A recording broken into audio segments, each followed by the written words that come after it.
এক সাহাবীর নাম আবু উমামা, নামাজের ওয়াক্ত ছাড়া উনি মসজিদে যেয়ে বসে আছে। বিশ্বনবী বললেন, কিরে আবু উমামা, নামাজের তো ওয়াক্ত হয় নাই, মসজিদে কি? সাহাবী বলে, হুমুমুন লাজিমাতনি ওয়া দুয়ুন।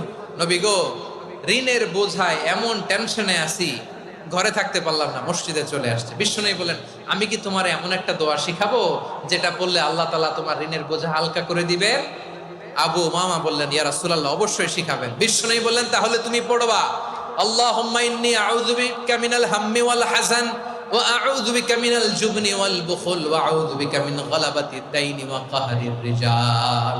ও আল্লাহ, তোমার কাছ থেকে দুশ্চিন্তা থেকে পানাহ চাই, কৃপণতা, ভীরুতা, অলসতা, কার্পণ্যতা, এই সব কিছু থেকে, মানুষের কঠোরতা, আমার উপর মানুষের আধিপত্য এবং ঋণের বোঝা থেকে পানাহ চাই। এই দোয়াটা যখন বিষ্ণুনবী শিখাই দিলেন, আবু উমামা বারবার এই দোয়া পড়ে। আবু উমামা বলে, এই দোয়া আমি পড়তে লাগলাম আর